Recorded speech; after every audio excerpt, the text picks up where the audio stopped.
வானவில் வாழ்க்கை இந்நிகழ்ச்சியை வழங்குபவர்கள் Alchemy. Alchemy life transforming program.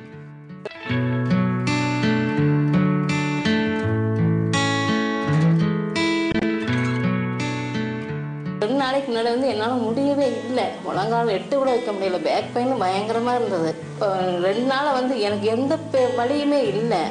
கொஞ்சம் அமைதி கிடச்சிருக்குது. சார் இவ்வளோ பெரிய விஷயத்த ரொம்ப சிம்பிளாக சொன்னார். நான் இங்கே வந்ததுக்கப்புறம் தான் தெரியுது இது எவ்வளோ யூஸ்ஃபுல் இந்த ஏஜில் அப்படிங்கிறது நல்லா தெரியுது. ஸோ இது நிறைய யங்ஸ்டர்ஸுக்கு போய் சேரணும் அப்படின்னு சாரை நான் ரொம்ப ரெக்வஸ்ட் பண்ணிக்கிறேன். நீ போய் பார்க்கலாமே, என்னதான் சொல்லி கொடுக்குறாங்க பார்க்கலாம் அப்படின்னு.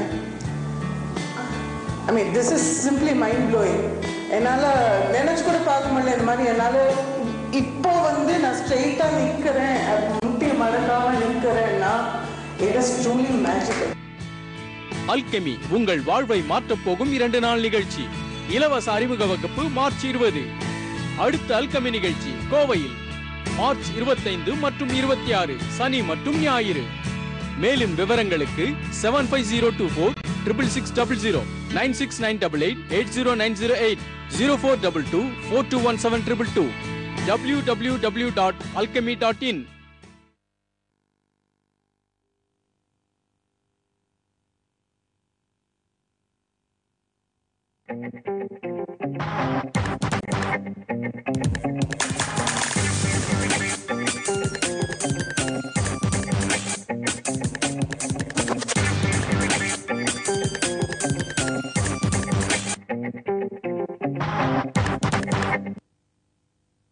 வணக்கம்.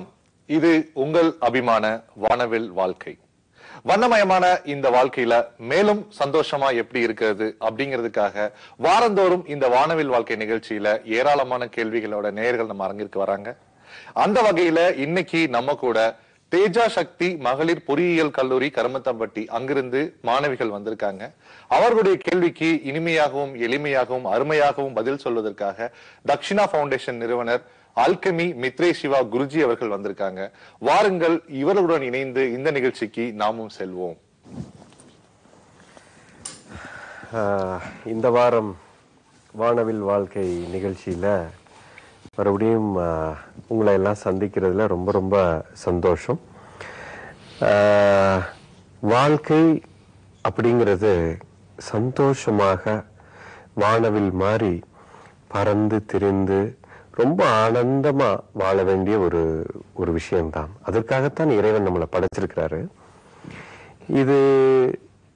இதனுடைய மூலம் அறியாதனால நம்மளுடைய வாழ்க்கை இப்படி கஷ்டப்பட வேண்டிய ஒரு சூழ்நிலைக்கு வந்து விட்டோம்.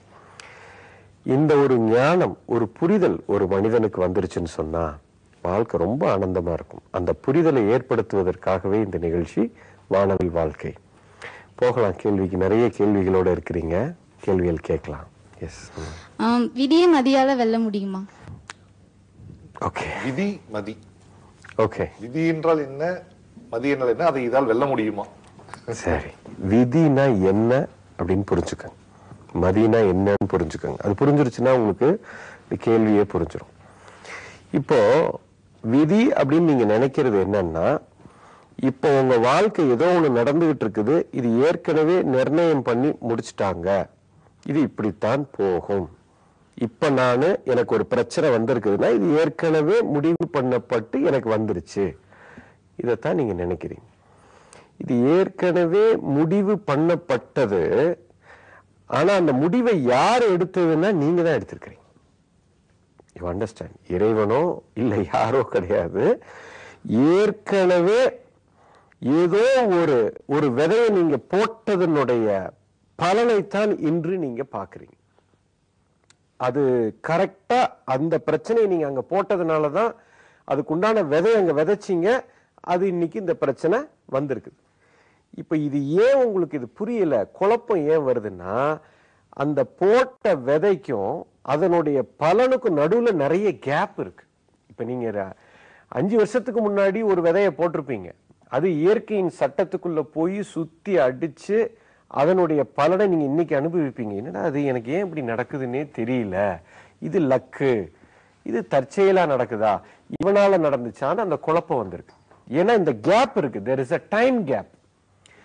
இப்ப நேத்து ஒரு விஷயம் நீங்க பண்ணி இருந்து அதனுடைய பலனை இன்னைக்கு நீங்க பார்த்திருந்தீங்கன்னா உங்களுக்கு தெரிஞ்சிடும், ஓஹோ இதனாலதான் எனக்கு இது நடந்தது. ஆனா இது ரொம்ப வருஷத்துக்கு முன்னாடி போட்டதும் இன்னைக்கு வந்து அடிக்கும். அது ஒரு இயற்கையின் சட்டத்து வழியா சுத்தி வந்து அடிக்குது.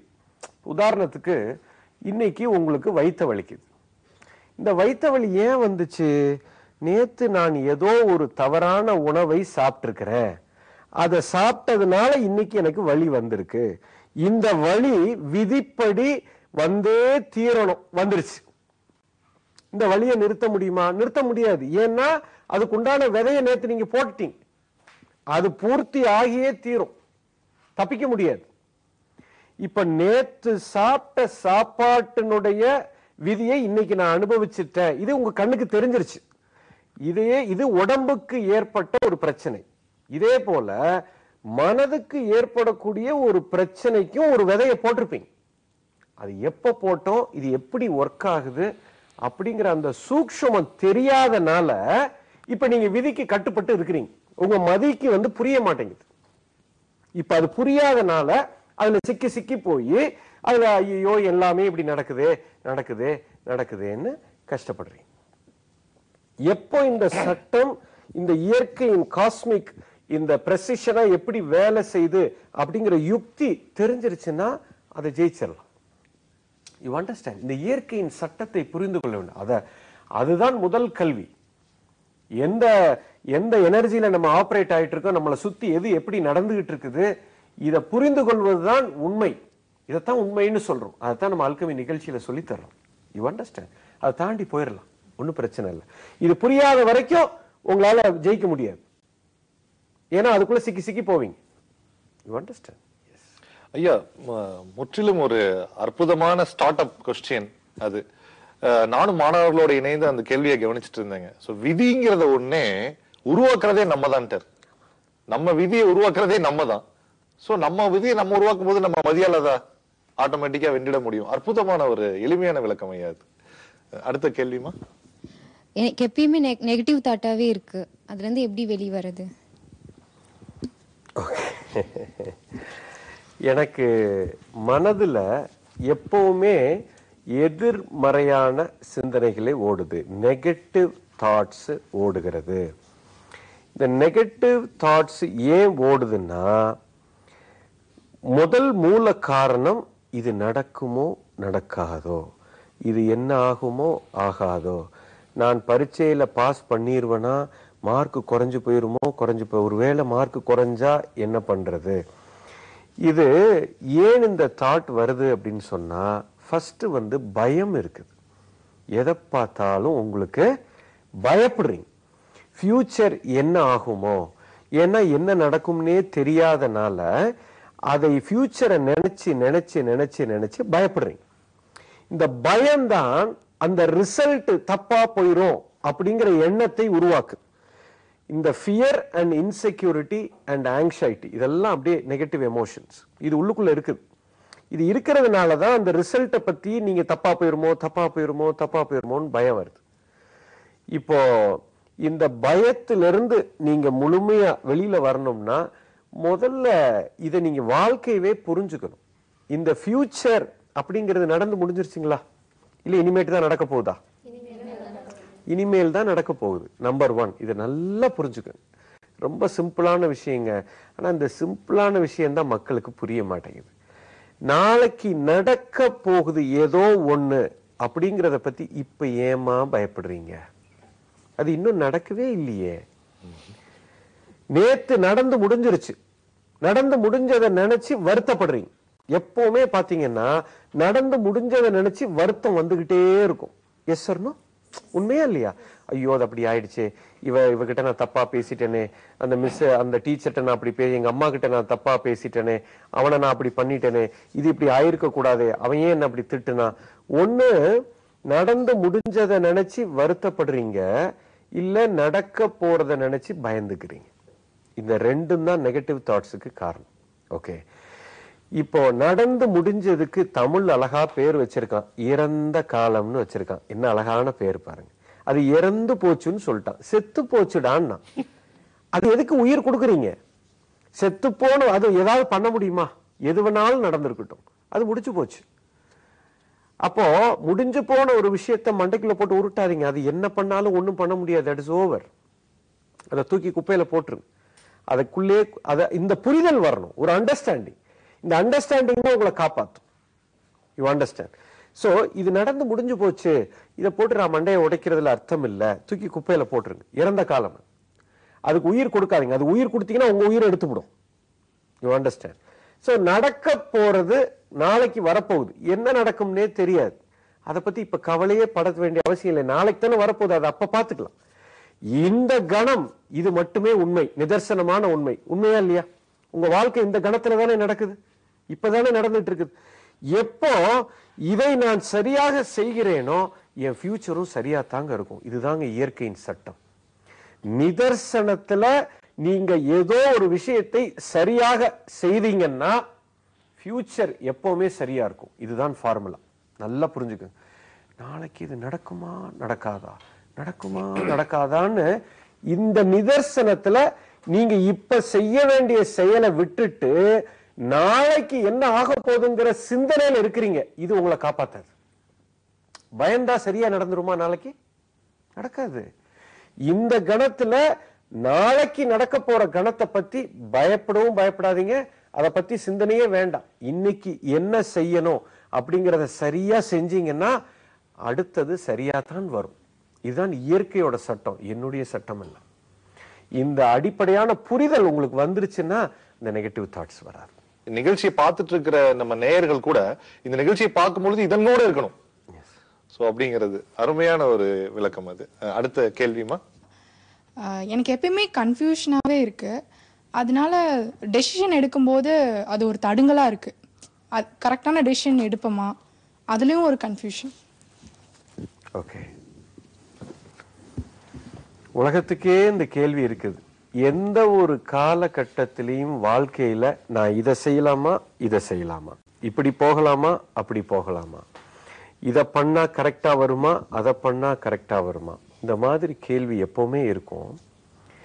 இதுக்கு மூல காரணம் என்னன்னா, இந்த தாட் ப்ராசஸ், இந்த கேள்வி, ஒரு டெசிஷன் ஒரு வாழ்க்கையில உங்களால தெளிவா எடுக்க முடியாததுக்கு முக்கிய காரணமே நீங்க எங்க வாழ்க்கையில போகணும்னு நினைக்கிறீங்களோ அந்த டெஸ்டினியை தெளிவாக வைக்கல. உங்களோட ப்ரையாரிட்டி ஃபர்ஸ்ட் தெளிவா இல்லைன்னா தான் இந்த குழப்பமே வரும். எப்பவுமே உங்களுக்கு நான் எங்க போறேன், வாழ்க்கையில நான் என்ன செய்ய போறேன் அப்படிங்கிறதுல ஃபர்ஸ்ட் ஒரு தெளிவு வேணும். உங்களுடைய ஆசை தெளிவாக இருக்க வேண்டும். உங்க மைண்டுக்குள்ள இது எப்படி ஃபங்க்ஷன் ஆகுது அப்படிங்கறத நீங்க கொஞ்சம் புரிஞ்சுக்கணும். இத வகுப்புல நாங்க ரொம்ப தெளிவா நான் எடுப்பேன். உங்களுக்கு அப்ப வந்தீங்கன்னா ரொம்ப டீடைல்டா புரியும். ஒரு எண்ணம் உங்க மனசுல எப்படி உருவாகுதுன்னா ஆசையிலிருந்து தான் எண்ணம் உருவாகும். அந்த எண்ணம் எப்படி, நீங்க எண்ணத்தை கட்டுப்படுத்த நினைக்காதீங்க, ஆசைதான் பிரச்சனை. இப்போ நீங்க எல்லாம் பெண்களாக இருக்கிறீங்க, உங்களுக்கு எல்லாமே எந்த மாதிரி தாட் ஓடும்? நல்ல நல்ல ட்ரெஸ் வாங்கலாமா, நகை வாங்கலாமா, இல்ல ஸ்டூடெண்ட்ஸா இருந்தீங்கன்னா இந்த எக்ஸாம்ல இன்னைக்கு சப்மிட் பண்ணணும், அசைன்மெண்ட் சப்மிட் பண்ணணும், அந்த மிஸ்ஸை நான் எப்படி ஹேண்டில் பண்றது, இல்ல உங்களுக்கு பாய் ஃப்ரெண்ட் இருந்துச்சுன்னா அந்த நினைப்பு இருக்கும். அம்மாவை பத்தி, இல்ல அம்மா ஏதாவது பிரச்சனை பண்ண, ஃப்ராங்கா சொல்றேன், உங்களுக்கு எந்த மாதிரி உங்களுக்குள்ள தாட்ஸ், இந்த மாதிரி தாட்ஸ் எல்லாம் ஓடும். இந்த மாதிரி தாட்ஸ் ஓடுறது, இப்போ உங்க அம்மாக்கு எல்லாம் வேற மாதிரி தாட்ஸ் ஓடும், உங்க அப்பாவுக்கு வேற மாதிரி தாட்ஸ் ஓடும், பசங்களுக்கு வேற மாதிரி தாட்ஸ் ஓடும். ஒரு 10 வருஷத்துக்கு முன்னாடி உங்களுக்கு வேற மாதிரி தாட்ஸ் இருக்கும். ஏன்னா இந்த தாட்ஸ் எப்படி வந்துச்சு, இதை கண்ட்ரோல் பண்ணக்கூடாது. இந்த தாட்ஸ் எப்படி வந்துச்சுன்னா இது உங்களுடைய ஆசையிலிருந்து வந்திருக்குது, உங்க டிசைர்ல இருந்து வந்திருக்குது. சோ இந்த தாட்ஸ்ல ஏகப்பட்ட குழப்பம், இப்படி பண்ணலாமா அப்படி பண்ணலாமா. இது ஏன் இந்த குழப்பம்னா இதோட மூலம் எங்க இருக்குன்னா ஆசையில் இருக்கிறது.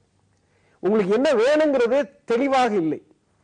எனக்கு இதுதான்ப்பா வேணும், இது எனக்கு கிடைக்கிற வரைக்கும் நான் விட மாட்டேன் அப்படின்னா, இந்த ஆசை தெளிவாக எனக்கு இருந்ததுன்னா அதை நோக்கி இருக்கக்கூடிய தாட்ஸ், அதை நோக்கி இருக்கக்கூடிய செயல், அதை அச்சீவ் பண்றதுக்கு நான் என்னெல்லாம் செய்யணும் அப்படிங்கிற அந்த தெளிவான முடிவெடுக்கும் திறன் தானாக வந்துவிடும். அதை நீங்க பண்ணணும்னு அவசியம் இல்லை. இப்ப எனக்கு என்ன வேணுங்கிறது நான் ரொம்ப தெளிவா இருக்கேன், எனக்கு டெசிஷன் மேக்கிங்ல பிரச்சனையே கிடையாது. இப்ப எனக்கு ஏன் டெசிஷன் மேக்கிங்ல பிரச்சனை வருதுன்னா, எனக்கு என்ன வேணுங்கிறதுல நான் தெளிவாக இல்லை, என்னுடைய ஆசையில் நான் தெளிவாக இல்லை. உங்களுக்கு என்ன வேணும் லைஃப்ல அப்படிங்கறத உட்கார்ந்து நிதானமா சிந்திச்சு பார்த்து ஒரு தெளிவான ஆசையை உள்ள போர்த்தி பண்ணுங்க. தாட்ஸ், தெளிவான எண்ணங்கள் வர ஆரம்பிக்கும். அந்த தெளிவான எண்ணங்கள்ல இருந்து தெளிவான உங்களால முடிவு எடுக்க முடியும். You understand? இதுக்காக ஒரு ப்ரோக்ராமே பண்றேன், விஷனிங் அப்படின்னு ஒரு ப்ரோக்ராமே பண்றேன். இதை எப்படி பண்றது அப்படிங்கறத அங்க தெளிவா சொல்லி கொடுப்பேன் உங்களுக்கு. You understand? ஐயா நீங்க அது எங்களுக்கு வகுப்புல அவர் சொல்லி கொடுத்து பொட்டில் அடிச்ச மாதிரி ஒன்று சொல்லி கொடுத்தாரு. என்னன்னா ஐயா, நீங்க சென்னைக்கு போகணும்னு முடிவு பண்ணிட்டீங்க என்கிட்ட. ஆமாங்க ஐயா. நீங்க சென்னை ரோட்ல போவீங்களா கேரளா ரோட்ல போவீங்களா? ஐயா நான் சென்னைக்கு போகணும்னு முடிவு பண்ணிட்டா சென்னை ரோட்ல தானுங்க எப்ப முடியும், கன்ஃபியூஷன் இல்லையேப்பா அப்படின்றாரு. சோ அதனால டெஸ்டினேஷனை கரெக்டா பிக்ஸ் பண்ணிட்டோம்னா கன்ஃபியூஷன் வராது. அருமை, அற்புதமான ஒரு விஷயம் ஐயா. அடுத்த கேள்விமா. எனக்கு ரொம்ப நாளா ஒரு ப்ராப்ளம் இருக்கு. என்னன்னா நைட்டு படுத்தா உடனே தூக்கம் வர மாட்டேங்குது. காலையில எந்திரிக்கணும்னு நினைக்கிறேன், ஆனா எந்திரிக்க முடிய மாட்டேங்குது. இது எதனால? இதை நான் எப்படி ஓவர் கம் பண்றது? நிறைய பேர் இதை பார்த்துட்டு இருக்கிறவங்க நேயர்கள் நீங்க தெரிஞ்சுக்க வேண்டியது என்னன்னா, தூக்கம் இல்லாமல் இருப்பதோ இல்ல தூங்குறதோ நோய் கிடையாது. அதிகமான நேரம் தூங்குறது நோய் கிடையாது, தூங்காமல் இருப்பது நோய் கிடையாது. இது உடம்போட ரியாக்ஷன். அது நீங்க பகல்ல நீங்க செய்துகிட்டு இருக்கிற செயலை வைத்து உடம்பு தூக்கத்தை தானாக கொண்டு வரும், விழிப்பையும் தானாக கொண்டு வரும். இது நீங்க நானும் முடிவு பண்ற விஷயம் அல்ல. அப்ப உங்க லைஃப் ஸ்டைல்ல ஏதோ ஒரு தவறு நடக்கிறதுனாலதான் ஏதோ ஒரு நேரத்துல உங்களால தூங்காம இருக்க முடியல, இல்ல ஏதோ ஒரு நேரத்துல தூங்கிட்டு இருக்கிறீங்க. இது it's a life style problem. இது சிம்டம் கிடையாது. இந்த சிம்டமே ப்ராப்ளம் கிடையாது. ஃபர்ஸ்ட் இதை புரிஞ்சுக்கணும். நைட்டு படுத்த உடனே ஏன் தூக்கம் வரல அப்படின்னா, தூக்கம் எப்போ வரும் அப்படிங்கிற அந்த டெஃபினிஷன் உங்களுக்கு தெரிய மாட்டேங்குது. இந்த தூக்கம் எப்போ வரும்னா, எப்போ ஒரு மனிதன் சக்தியை இழந்து களைப்பாயி இந்த உடம்பு இனி நீ வேலை செய்யாத, போறோம் நிறுத்திக்கோ, இனிமேட்டு நீ கொஞ்ச நேரம் படுத்தா தான் இந்த உடம்பு சரியாகும் அப்படின்னு உடம்பு முடிவு பண்ணி உங்களை கீழே படுக்க வைக்கும். எப்ப நீங்க இதெல்லாம் சுவிட்ச் ஆஃப் பண்றீங்களோ அப்பதான் அது படுக்க வைக்கும். நீங்க இந்த நிறைய பேர் என்ன பண்ணுவாங்கன்னு நான் சொல்லிடுறேன். இப்ப தூக்கம் வருதுன்னு நினைப்பீங்க, நான் போய் பெட்ல போய் படுக்கணும்னு நினைப்பீங்க. ஐயோ இப்ப போய் நம்ம தூங்கணுமே, சரி கதவை ஒழுங்கா மூடி இருக்கணான்னு போய் பார்த்துட்டு வரேன். அப்பதான் எந்திரிச்சு என்ன பண்ணுவாங்க, நேரா கதவை மூட போவாங்க. கதவை மூடிட்டு ஐயோ அடுப்பெல்லாம் அணைச்சிருக்கிறேனா அப்படின்னு அடுப்படியில போய் பெண்கள் குறிப்பாக போய் அடுப்பெல்லாம் அணைச்சிருக்கான்னு பார்ப்பாங்க, டோர் எல்லாம் மூடி இருக்கான்னு பார்ப்பாங்க. அதுக்கப்புறம் ஹீட்ரு ஏதாவது சுவிட்சு கிச்சு போட்டிருக்கோமான்னு போய் செக் பண்ணுவாங்க. அதுக்கப்புறம் தான் படுக்கையே விரிப்பாங்க. படுக்கையை விரிச்சிட்டு போய் பெட்ல படுக்கும் போது மொபைல் போன் எடுத்து கடைசியா ஏதாவது இமெயில் வந்திருக்கான்னு பார்ப்பாங்க. காலையில ஆபீஸுக்கு போகணுமே, நாளைக்கு ஏதாவது பிரச்சனை இருக்கான்னு அதை ஒண்ணு பார்க்க வேண்டியது. இப்ப அடிஷ்னலா வாட்ஸ்அப்பை பார்க்க வேண்டியது, இதையெல்லாம் உட்காந்து பார்க்க வேண்டியது. இதையெல்லாம் பார்த்துட்டு திடீர்னு போய் உட்கார்ந்த உடனே ஏதோ ஒண்ணு ஞாபகம் வரும். ஐயோ நாளைக்கு காலையில அந்த கிளாஸுக்கு போறதுக்கு நான் இதையோ ஒண்ணு எடுத்து வைக்கணுமே, இப்பவே எடுத்து வச்சுட்டா என்ன, இல்லைன்னா நாளைக்கு காலையில மறந்துடும். குடுகுடுன்னு ஓடி போய் எடுத்து வச்சுட்டு திரும்ப பெட்ல படுக்கலான்னு இப்படி உட்காருவாங்க, தூக்கம் இருக்காது. இப்போ என்ன நடந்திருக்குன்னா, உடம்புக்கு நீங்க ரெஸ்ட் கொடுத்தீங்க, தூங்குன்னு தூங்குச்சு, தூங்குன உடனே தூங்கணும்னு நினைச்சிட்டு திரும்ப இத்தனை ஆக்டிவிட்டியை ஆன் பண்ணி விட்டுட்டீங்க. இப்ப மனதுக்குள்ள ஒரு ஆசை உருவாகி தாட் ப்ராசஸ் ஓட ஆரம்பிச்சிருச்சு. கதவை பூட்டணும், இதை பண்ணணும், அதை பண்ணணும், இதை பண்ணணும், உள்ள ஆக்டிவிட்டி ஓட ஆரம்பிச்சிருச்சு. இந்த ஆக்டிவிட்டி ஓட ஆரம்பிச்ச உடனே பாடி தூங்காது. இதை கிளப்பி விட்டது நீங்க. கிளப்பி விட்டுட்டு இப்ப போய் பெட்ல போய் உட்கார்ந்தா தூக்கம் வரலையே, ஐயோ ஏன் தூக்கம் வர மாட்டேங்குது, ஏன் தூக்கம் வர மாட்டேங்குது, தூக்கம் வராது. தூக்கம் வந்ததுன்னா நேரா போய் தலாணி போட்டு படுத்துடணும். இப்படியும் ஓடக்கூடாது. சில பேர் குளிக்க போவாங்க, தூங்கணுமா அந்த நேரத்துல குளிச்சுட்டு ஐயோ தூங்கணுமா நான் போய் குளிச்சுட்டு வந்துடுறேன்னு குளிக்க போவாங்க. பாலை போய் தயிரை உர ஊத்த போவாங்க. ஏன்னா நைட்டு படுக்க தூங்கும் போது இந்த வேலையெல்லாம் பண்ணணும்னு வச்சிருப்பாங்க. ஒரு புக் எடுத்து 2 படி படிக்கிட்டு நைட்டு படுக்க வச்சுக்குவாங்க. இதெல்லாம் பண்ணக்கூடாது. தூக்கம் வரணும். தூக்கம் வந்துச்சா போய் படுத்துடணும். இந்த மைண்ட் ஒரு மென்டல் ஆக்டிவிட்டியில ஓடிக்கிட்டே இருக்கும். அதை நீங்க க்ளோஸ் பண்ணும்போது தான் தூக்கமே வரும். காலையில உங்களுக்கு எந்திரிக்க முடியலன்னா உடம்புக்கு தேவையான சக்தி இன்னும் கிடைக்கலன்னு அர்த்தம். தூக்கத்தோட குவாலிட்டி சரியில்லைன்னு அர்த்தம். If you have quality sleep you can get up very early. என்னைக்காவது கிராமத்துல உங்க ஊர்ல போய் படுத்திருக்கீங்களா, நைட்டு படுத்து காலையில அப்படி எந்திரிச்சிருவீங்க. ஏன்னா அன்னைக்குதான் குவாலிட்டி ஸ்லீப் உங்களுக்கு இருந்திருக்குது. You understand? தூக்கமும் விழிப்பும் நமக்கு நீங்க சரியான இது அணுகுமுறையில வந்துடும் உங்களுக்கு. சோ தூக்கமின்மையை உருவாக்குறதே நம்ம தான். தூக்கம் வந்தா பெசாம போய் தூங்குங்க. அப்படின்ட்டீங்க. இது ஒரு மிக தேவையான ஒரு பதில் இன்னைக்கு சமூகத்துக்கு. அது உங்களிடமிருந்து வந்த விதம் வந்து அப்படி உள்ள ஏறிடுச்சுங்க எங்களுக்கு எல்லாத்துக்குமே. அடுத்த கேள்வி. உலகத்துல நிறைய லட்சியத்தோட இருக்கணும்னு சொல்லியிருக்காங்க. ஆனா எனக்குள்ள லட்சியம் வந்து நான் எப்படி தெரிஞ்சுக்கிறது? இது எல்லாத்துக்குமே இப்ப இவங்க காலேஜ் ஃபைனல் இயர் வந்திருக்கீங்க, உங்களுக்கே இந்த பிரச்சனை ஸ்டார்ட் ஆயிடுச்சு. ஒரு சின்ன குழந்தைய போய் உனக்கு என்ன வேணும்னு கேளுங்களேன். ஒரு 6 வயசு குழந்தை உனக்கு என்னமா வேணும், நீ என்னமா ஆக போற அப்படின்னு கேட்டா என்ன சொல்லும்? டக்குன்னு ஏதோ ஒரு பதில் சொல்லும். பாத்திருக்கீங்களா? Yes or no? நீங்களே சின்ன பிள்ளைல நிறைய பேசியிருக்கீங்க. ஆனா இப்போ வந்து என்ன வேணும்னு எனக்கு தெரியலன்னு நினைக்கிறீங்க. இதுக்கு காரணம் என்ன தெரியுங்களா? உங்களுக்கு என்ன வேணும் அப்படிங்கிறது உங்களுக்கு மட்டும்தாங்க தெரியும், வேற யாருக்குமே இந்த உலகத்துல தெரியாது. நீங்க படைக்கப்பட்டதே அதுக்காகத்தான் படைக்கப்பட்டிருக்கிறீங்க. இங்க உட்கார்ந்து இருக்கிற ஒவ்வொரு உயிரும், இந்த தொலைக்காட்சியை பார்த்து கொண்டிருக்கும் ஒவ்வொரு நேயரும், ஒவ்வொரு உயிரும் ஒரு காரணத்துக்காக படைக்கப்பட்டிருக்கு. இது வெளியிலிருந்து அந்த காரணத்தை யாராலும் சொல்ல முடியாது. You understand? இப்போ நான் இதுக்காகத்தான் பிறந்திருக்கிறேன், நான் பிறப்பே இதுக்காகத்தான் அப்படிங்கிற அந்த காரணம் சின்ன பிள்ளையாக இருக்கும்போது அது இருந்துச்சு. அதுக்கப்புறம் நீங்க வந்து உங்களுக்கு என்ன வேணுங்கிறத மறந்து இந்த சமுதாயத்துக்காக வாழ ஆரம்பிச்சிட்டீங்க. 4 பேருக்கு நல்லவனா இருக்கணும், எல்லாரும் இன்ஜினியரிங் போகணும், அப்ப நானும் இன்ஜினியரிங் போறேன், எல்லாரும் டாக்டருக்கு பண்றோம் நானும் பண்றேன் அப்படின்னு நீங்க எதுக்காக வந்தீங்களோ உங்க ஆசையை உள்ள போட்டு அமுத்திட்டு சமுதாயத்துல 4 பேர் நம்மள நல்ல விதமா பேசணும்னு சொல்லி முடிவெடுத்து இந்த சமுதாயத்தோட பிரஷர்ல எல்லாத்தையும் மேல மேல போட்டு உங்க உயிர் தன்மைக்கு மேல இது வந்து உட்கார்ந்துருச்சு. இப்போ உங்களுடைய கோர் அந்த ஆசை உள்ளே புதைந்து கிடக்குது, அடியில போயிருச்சு. அது உள்ளதான் இருக்குது. இப்ப நீங்க மட்டும் இல்ல, இத பார்த்து கொண்டிருக்கும் அனைத்து உயிர்களுக்குள்ளேயும் ஏதோ ஒரு காரணத்துக்காகத்தான் நீங்க பிறந்திருக்கிறீங்க. இல்லைன்னா இறைவன் உங்களை இப்படி படைக்க மாட்டான். ஒரே மாதிரி படைச்சிருக்கலாமே. அப்போ அதை நான் எப்படி தெரிந்து கொள்வது அப்படின்னா, இப்ப நான் சொன்ன பதிலேயே ஆன்சர் இருக்கு. இந்த சமுதாயமும் உங்க அம்மா அப்பா எல்லாரும் சேர்ந்து இதுக்கு மேல போட்டு போட்டு அமுக்கி வச்சிருக்கீங்களே, இதை எல்லாத்தையும் தூக்கி வெளியில வீசினீங்கன்னா உள்ள இருக்கிறது தானாக தானாக வெளியில வந்துரும். அவ்வளவுதாங்க பாயிண்ட். இதை எப்படி வெளியில எடுக்கிறது அப்படிங்கிற ஒரு பெரிய டெக்னிக் இருக்குங்க. அந்த டெக்னிக்கை விஷன் ஒரு ப்ரோக்ராம்ல சொல்லி தர்றோம். இத இப்படி சொல்லி கொடுத்துட முடியாது, பட் அடிப்படை உண்மை இதுதான். You understand? ஒரு ரோஜா செடி எதுக்காக நான் பிறந்திருக்கிறேன் அப்படின்னு அந்த கேள்வியே அதுக்கு வராது. அந்த செடி ரோஜா பூவைத்தான் உருவாக்கும். ஒரு தாமரை செடி நான் எதுக்காக பிறந்திருக்கிறேன் அப்படின்னு அந்த கேள்வியே அதுக்கு கிடையாது, அது தாமரை பூவைத்தான் உருவாக்கும். ஆனா இந்த ரோஜா செடி வந்து ஐயோ நான் என்ன ஒரு சின்ன பூவை தானே நான் உருவாக்குறேன், அது பாரு எவ்வளவு பெரிய பூவை உருவாக்குது, நான் தாமரையா உருவாக்கி இருக்கலாமோ அப்படின்னு அந்த ரோஜா பூவை உருவாக்குவதற்கு பதிலாக தாமரை பூவை உருவாக்கணும்னு அது எந்த காலத்திலயும் நினைச்சதே கிடையாது. அதுவால உருவாக்கவே முடியாது. ஏன்னா இந்த செடி இதுக்காகத்தான் பிறந்திருக்கிறது, அந்த செடி அதுக்காகத்தான் பிறந்திருக்கிறது. ஒரு வேப்ப மரம் என்னைக்குமே நான் மாமரம் மாதிரி எல்லாரும் அதுகிட்ட போய் வாங்கி சாப்பிடுறாங்களே, என் பழத்தை யாருமே சாப்பிடுறது இல்லையே, கசக்குதே அப்படின்னு என்னைக்குமே வேப்ப மரம் நினைத்ததாக சரித்திரமே இல்லை. ஒரு வேப்ப மரத்தால் வேப்பங்கொட்டையை எஃபர்ட்லெஸ்ஸா உருவாக்க முடியும். ஆனா ஒரு வேப்ப மரம் ஒரு மாங்காயை உருவாக்கவே முடியாது. ஒரு மாமரம் மாங்காயை தெளிவாக உருவாக்கும், ஆனால் ஒரு மாமரம் ஒரு வேப்பங்கொட்டையை உருவாக்க முடியாது. அது எதற்காக படைக்கப்பட்டதோ அந்த செயலை அது சிரத்தையாக செய்தாலே ஆனந்தமாக இருக்கும். இந்த அடிப்படை உண்மை சமுதாயத்துல மக்களுக்கு புரியவில்லை. நீங்க எதுக்கோ படைக்கப்பட்டிருக்கிறீங்க, அந்த வேலையை நீங்க செஞ்சீங்கன்னா அதுக்கு யாருமே காம்படிஷனே கிடையாது, நீங்க தான் பெஸ்டா பண்ணுவீங்க.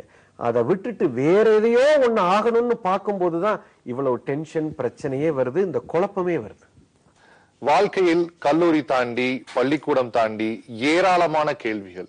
அந்த அத்துணை கேள்விகளுக்கும் இனிமையாக, எளிமையாக, அருமையாக மனதில் பதியும்படி அற்புதமான விளக்கங்களை குருஜி மித்ரேஷ் சிவா அவர்கள் கொடுத்தார்கள்.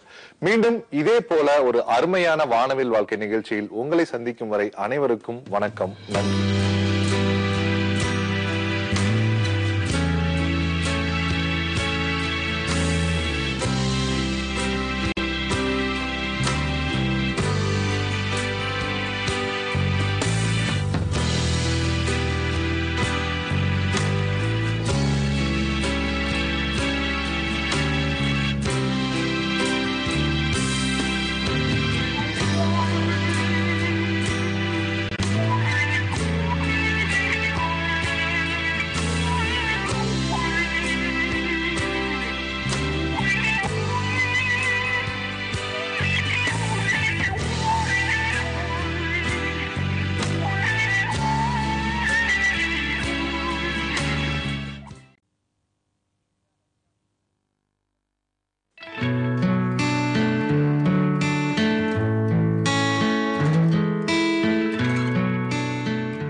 நாளைக்கு முன்னாடி வந்து என்னால் முடியவே இல்லை, முழங்கால் எட்டு கூட வைக்க முடியல, பேக் பெயின் பயங்கரமாக இருந்தது. இப்போ 2 நாளாக வந்து எனக்கு எந்த வலியுமே இல்லை, கொஞ்சம் அமைதி கிடைச்சிருக்குது. சார் வந்து இவ்வளோ பெரிய விஷயத்த வந்து ரொம்ப சிம்பிளாக சொன்னார். நான் இங்கே வந்ததுக்கப்புறம் தான் தெரியுது இது வந்து எவ்வளோ யூஸ்ஃபுல் இந்த ஏஜில் அப்படிங்கிறது நல்லா தெரியுது. ஸோ இது வந்து நிறைய யங்ஸ்டர்ஸுக்கு போய் சேரணும் அப்படின்னு சாரை நான் ரொம்ப ரெக்வஸ்ட் பண்ணிக்கிறேன். நீ போய் பார்க்கலாமே, என்னதான் சொல்லி கொடுக்குறாங்களோ பார்க்கலாம் அப்படின்னு. I mean this is simply mind blowing. என்னால் நினச்சி கூட பார்க்க முடியல இந்த மாதிரி. என்னால் இப்போ வந்து நான் ஸ்ட்ரெயிட்டாக நிற்கிறேன், முட்டி மடக்காம நிற்கிறேன்னா it is truly magical. Alchemy உங்கள் வாழ்வை மாற்றப் போகும் 2 நாள் நிகழ்ச்சி. இலவச அறிமுக வகுப்பு மார்ச் 20. அடுத்த அல்கெமி நிகழ்ச்சி கோவையில் மார்ச் 25 மற்றும் 26 சனி மற்றும் ஞாயிறு.